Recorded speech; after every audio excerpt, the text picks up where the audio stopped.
সমালোচনা করে বা কাউকে জোর করে ছোট করে অন্যের সম্মান বাড়ে না। সম্মান দেওয়ার মালিক আল্লাহ, মানুষের মনের মধ্যে কবুলিয়াত দেওয়ার মালিক আল্লাহ। এসব ইস্যু সৃষ্টি করে আর এসব ঝামেলা করে কারো সম্মান কেউ নষ্ট করতে পারে না। আপনি বিশ্বাস করেন কারো সমালোচনা করে বা কাউকে জোর করে ছোট করে অন্যের সম্মান বাড়ে না। সম্মান দেওয়ার মালিক আল্লাহ, মানুষের মনের মধ্যে কবুলিয়াত দেওয়ার মালিক আল্লাহ। এসব ইস্যু সৃষ্টি করে আর এসব ঝামেলা করে কারো সম্মান কেউ নষ্ট করতে পারে না। আপনি বিশ্বাস করেন কারো সমালোচনা করে বা কাউকে জোর করে ছোট করে অন্যের সম্মান বাড়ে না। সম্মান দেওয়ার মালিক আল্লাহ, মানুষের মনের মধ্যে কবুলিয়াত দেওয়ার মালিক আল্লাহ।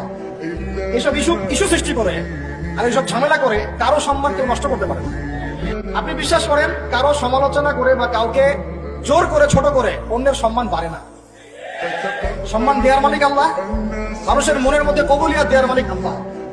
এসব ইস্যু সৃষ্টি করে আর এসব ঝামেলা করে কারো সম্মান কেউ নষ্ট করতে পারে না। সমালোচনা করে বা কাউকে জোর করে ছোট করে অন্যের সম্মান বাড়ে না। সম্মান দেওয়ার মালিক আল্লাহ, মানুষের মনের মধ্যে কবুলিয়াত দেওয়ার মালিক আল্লাহ। এসব ইস্যু সৃষ্টি করে আর এসব ঝামেলা করে কারো সম্মান কেউ নষ্ট করতে পারে না। আপনি বিশ্বাস করেন কারো সমালোচনা করে বা কাউকে জোর করে ছোট করে অন্যের সম্মান বাড়ে না। সম্মান দেওয়ার মালিক আল্লাহ, মানুষের মনের মধ্যে কবুলিয়াত দেওয়ার মালিক আল্লাহ। এসব